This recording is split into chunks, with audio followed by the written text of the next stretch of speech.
বিসমিল্লাহির রহমানির রহিম।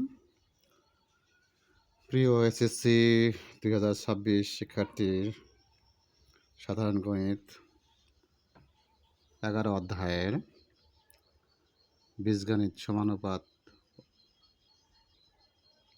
অনুপাত ও সমানুপাত অধ্যায়ের কিছু এমসিকিউ সমাধান করার জন্য উপস্থিত হয়েছি।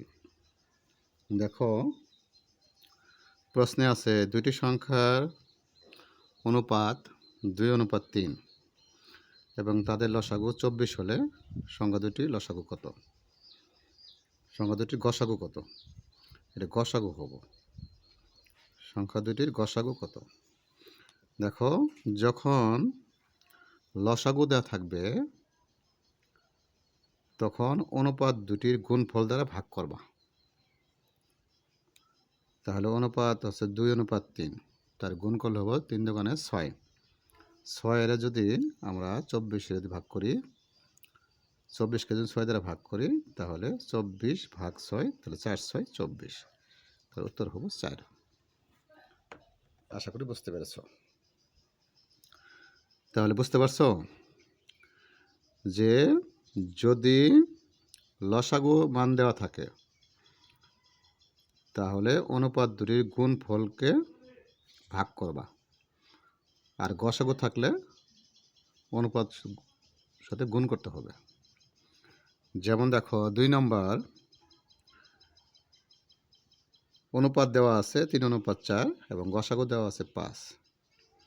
তার লসাগুর বেলা যদি লসাগু নির্ণয় করতে চায় তাহলে সবগুলো গুণ করতে হবে। 3 গুণন 4 গুণন 5, তো 3 4 12, 5 12 60, এই 60। সব ধরনের এরকম সমস্যা সব ধরনের একই নিয়ম। যদি লসাগুর মান দেওয়া থাকে গসাগু চা, তাহলে অনুপাতের গুণফল দ্বারা ভাগ। আর যদি লসাগু চা গসাগু মান দেওয়া থাকে তাহলে অনুপাত সবগুলো গুণ, 3 4 12, 5 12 60। এখন দেখো পরের অঙ্কটা দেখো, দুটি সংখ্যার অনুপাত 4:7 হলে এদের লসাগু, দেখো লসাগু আছে, তাহলে এদের গুণফল দ্বারা ভাগ। তাহলে 4 7 28, 28 যদি ভাগ করো 140 ভাগ করো 28 দ্বারা, তাহলে 140 ভাগ 28। দেখো 140 ভাগ 28, তাহলে গসাগু 5। কিন্তু চাইছে এখানে বৃহত্তম সংখ্যা, তাহলে বৃহত্তম অনুপাত হলো 7, তাহলে গসাগু আসছে 5, তাহলে 5 7 35, তাহলে গুণ করা লাগবে 5 7 35, উত্তর 35। আশা করি বুঝতে পারছো। এখন দেখো নাম্বার 4, যে একটি দ্রব্যের ক্রয় মূল্য অনুপাত বিক্রয় মূল্য সমান 5:6 হলে শতকরা লাভ কত? এখন দেখো এই জায়গায় লাভ সমান বিক্রয় মূল্য বিয়োগ ক্রয় মূল্য। দেখো এখানে বিক্রয় মূল্য দেওয়া আছে 6,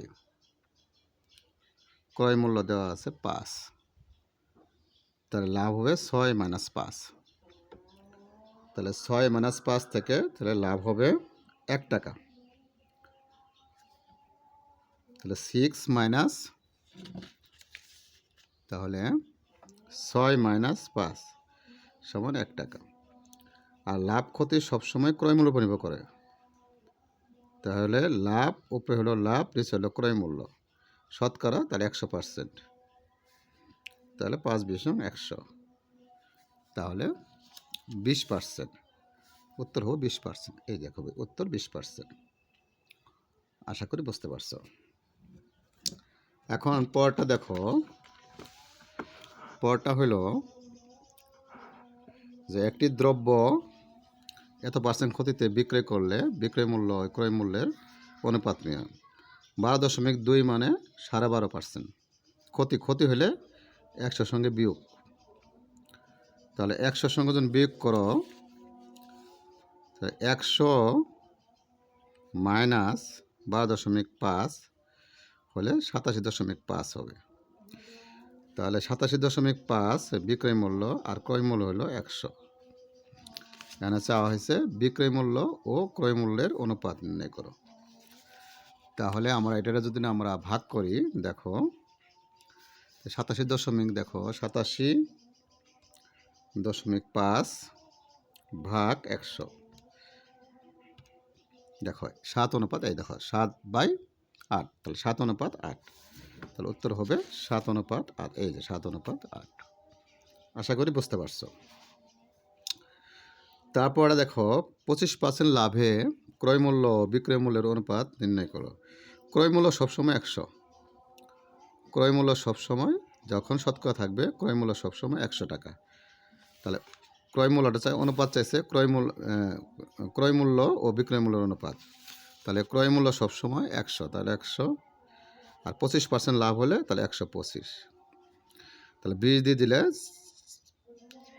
25 দিয়ে দিলে 4 বার, 25 দিলে 5 বার, তাহলে 4/5, তাহলে 4 অনুপাত 5। 4 অনুপাত 5, আশা করি বুঝতে পারছো। 4 অনুপাত 5, উত্তর 4 অনুপাত 5। আশা করি বুঝতে পারছো। 7 নাম্বার দেখো, বৃত্তের ব্যাসার্ধ দ্বিগুণ করলে ক্ষেত্রফল কত গুণ হবে? এই সংক্রান্ত কত গুণ বাড়বে? যদি বাড়বে চা, তাহলে সূত্রটা হলো যে যত গুণ স্কোয়ার -1। এই সংক্রান্ত অঙ্ক হলো এরকম। তাহলে চাইছে কি দ্বিগুণ, চাইছে দ্বিগুণ, ব্যাসার্ধ দ্বিগুণ। তাহলে যত গুণ মানে দ্বিগুণ, তো 2 স্কোয়ার -1, তাহলে 3 গুণ। তাহলে বৃদ্ধি পাবে 3 গুণ। এই যে বাড়বে, এই যে কত গুণ, তাহলে 3 গুণ। উত্তর হবে আনসার 3 গুণ। আচ্ছা, 3 গুণ। আশা করি বুঝতে পারছো। 8 নাম্বার প্রশ্ন দেখো, নাম্বার 8। 8 নাম্বার প্রশ্ন দেখো, 3 মানে কি চাওয়া হয়েছে? দেখো চাওয়া হয়েছে 3m + n by n - m সমান 9। চাওয়া হয়েছে m অনুপাত n। এই সকল অনুপাতের বেলা যে কোনো একটা মানকে 1 ধরবা। আমরা পরের মানটাই 1 ধরি। তাহলে m অনুপাত 1, এনের পরিবর্তে 1 ধরলাম। তাহলে এই জায়গাও এনের পরিবর্তে আমরা 1 বসাবো। 3m + 1 n - m সমান 9। এখন এটা আমার ক্যালকুলেটর হ্যাক্স ব্যবহার করে আমরা এটা নির্ণয় করতে পারবো।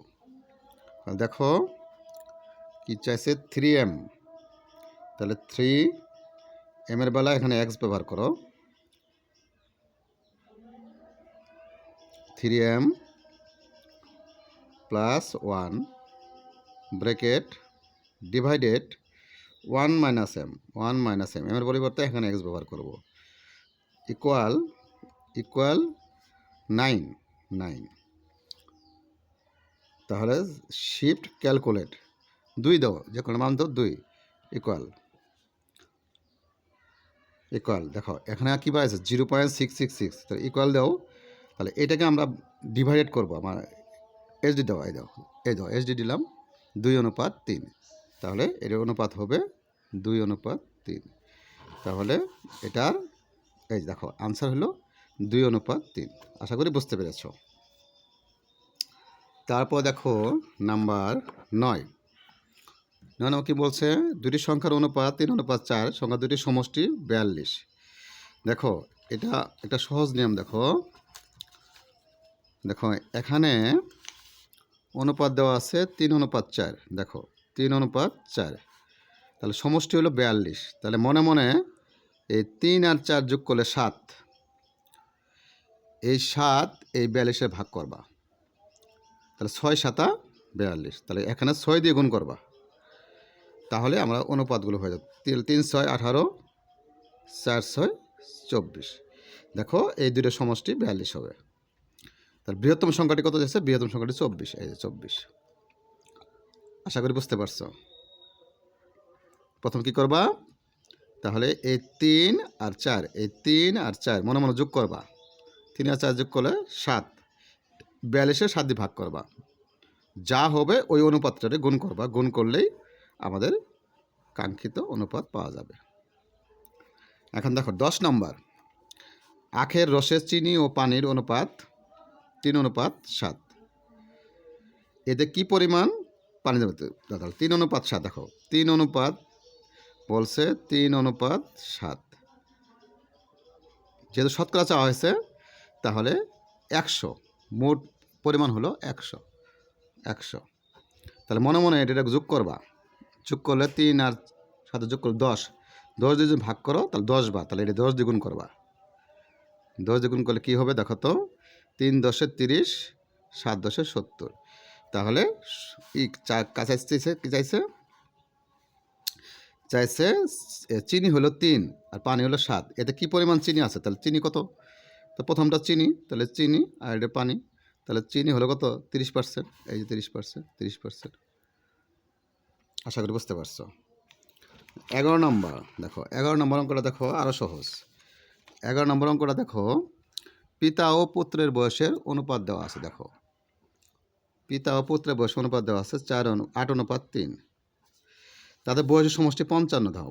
বছর বলছিলাম কি অনুপাত থাকলে মনে মনে যোগ করবা। তাহলে 8 আর 3 যোগ করলে 11 দিয়ে এটা ভাগ করবা, ভাগ করলে 5 বার, তাহলে এই 5 দিয়ে এটা গুণ করবা, গুণ করলে 5 × 8 = 40, 3 × 5 = 15। তাহলে পুত্রের বয়স 15 বছর, পিতার বয়স 40 বছর। দেখো এই দুটো যোগ করলে 55 হবে, সমষ্টি 55, তাহলে 15 বছর। আশা করি বুঝতে পারছো। এখন দেখো আরেকটা অঙ্ক দেখো, দেওয়া আছে এ কোণ দেওয়া আছে ত্রিভুজ ABC, এ অনুপাত বি সমান দেওয়া আছে 1:2। আবার বি অনুপাত সি সমান দেওয়া আছে 2:3। তাহলে বলো, তাহলে এ অনুপাত বি অনুপাত সি সমান হবে কত? তাহলে দেখো এটা নির্ণয় হলো দোয়াকৃতি করবা, এটা দোয়াকৃতি, এটা দিয়ে গুণন, এটা দিয়ে গুণন, এটা দিয়ে গুণন। তাহলে 2 × 2, 2 × 2 = 4, 3 × 2 = 6। তাহলে দেখো এই প্রত্যেকটার অনুপাত, এটা সরল অনুপাত হয়ে গেল। তাহলে যাইছে কোণে মান চাইছে, তাহলে ত্রিভুজের 3 কোণের সমষ্টি কত? 180 ডিগ্রি। 180 ডিগ্রি। তাহলে তুমি বলছিলাম কি অনুপাত থাকলে এই অনুপাতগুলো মনে মনে যোগ করে এটা ভাগ করবা, তাহলে কত হয়? 10 আর 2 যোগ করলে 12। তাহলে 180 12 ভাগ করলে 15 হবে। তাহলে এটা 15 দ্বিগুণ করো, এটা 2:4:6 15 দ্বিগুণ করো, যেন সবগুলো মিলে 180 হয়। 15 দ্বিগুণ, 15 × 2 = 30, 4 × 5 = 60, 6 × 5 = 90। তাহলে বৃহত্তম কোণ হলো 90 ডিগ্রি। তাহলে বৃহত্তম কোণ হলো 90 ডিগ্রি। এই দেখো বলছে বৃহত্তম সিকুনটা হলো কি 90 ডিগ্রি। তাহলে সিকুন, এই দেখো সিকুন, এটা হলো এ কোণ, এটা বি কোণ, এটা সি কোণ, এটা এ কোণ, এটা বি কোণ, এটা সি কোণ। যদি বৃহত্তম কোণ চার তাও হবো, আর যদি সি কোণ বলে দিছে তাহলে সি কোণের মান 90 ডিগ্রি। আশা করি বুঝতে পেরেছ। এখন দেখো নাম্বার 13 নম্বর। 13 নম্বর কি বলছে দেখো,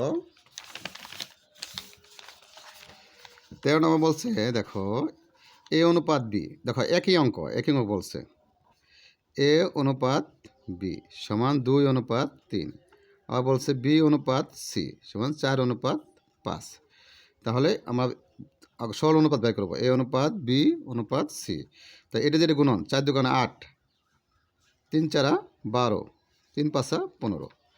তাহলে চাওয়া হয়েছে এ অনুপাত সি, তাহলে এ আর সি চাওয়া হয়েছে। এর মান হলো 8 আর সি এর মান হলো 15। তাহলে 8:15। এই যে 8:15। এই যে দেখো 8:15। আশা করি বুঝতে পারছো।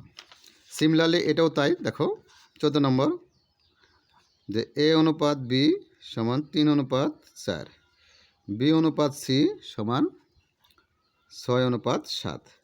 তাহলে দেখো এর ধারাবাহিক অনুপাত চাইছে, তাহলে এ অনুপাত বি অনুপাত সি, তাহলে 3 × 6 = 18, 4 × 6 = 24, 4 × 7 = 28। এটাই হলো উত্তর। দেখো এই যে 24, তাহলে এরা 2 দিয়ে ভাগ যা, দেখো 2 দিয়ে ভাগ যা, 9 × 2 = 18, 12 × 2 = 24, 14 × 2 = 28। এই দেখো 9, 12, 24। আশা করি বুঝতে পারছো। এখন সবচেয়ে সবচেয়ে ইম্পর্ট্যান্ট হলো এই 15 নম্বরটা, অনুপাতের শর্ত। দেখো 1 নাম্বার অনুপাতের শর্ত, 1 নাম্বার কি বলছে যে এক্স অনুপাত ওয়াই সমান ওয়াই অনুপাত এক্স। সবসময় মনে রাখবা কাছেরটা দিয়ে কাছেরটা গুণন হবো, কাছেরটা দিয়ে কাছেরটা গুণন, কাছেরটা দিয়ে কাছেরটা গুণন করলে কি হয় ওয়াই স্কোয়ার, দূরটা দিয়ে দূরটা গুণন, দূরটা দিয়ে দূরটা গুণন, তাহলে সমান এক্স স্কোয়ার। তাহলে স্কোয়ার স্কোয়ার চলে গেলে এক্স সমান ওয়াই, তাহলে এক্স সমান ওয়াই, তাহলে 1 নম্বরটা কারেক্ট।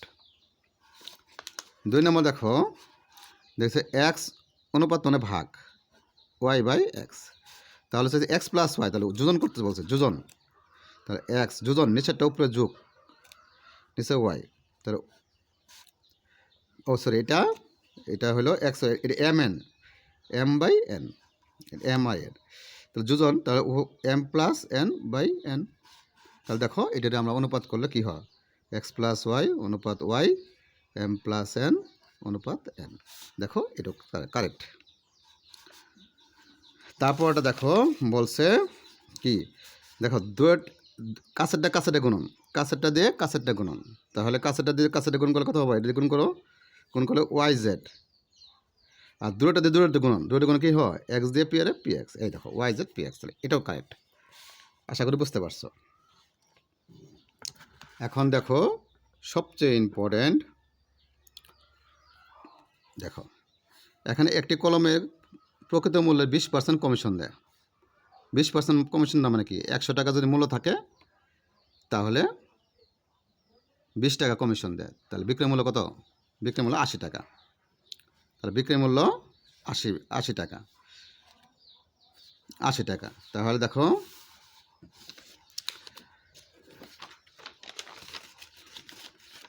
তাহলে এখন দেখো প্রকৃত মূল্যের উপর 20% কমিশন দেয়, তাহলে আমরা বিক্রয় মূল্য কত হয়, এত টাকা ক্রয় করলে, তাহলে ক্রয় মূল্য কত আছে 100 টাকা, 100 টাকা হলে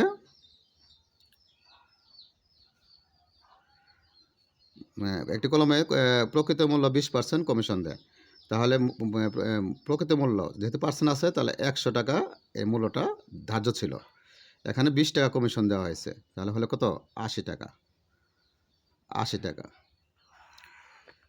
তাহলে 80 টাকা যদি হয় তাহলে এর প্রকৃত মূল্য কত ছিল, লিখিত মূল্য 100 টাকা ছিল, তাহলে 1 টাকা হলে কত হবো 100/80, আছে কত 48 টাকা, 48 টাকা হলে কত হবো 100 গুণন 48, শূন্য, এই 0 0 কোন 8 দিয়ে 6টা 48, তাহলে 60 টাকা, উত্তর 60 টাকা, এই যে 60 টাকা, প্রকৃত মূল্য 60 টাকা।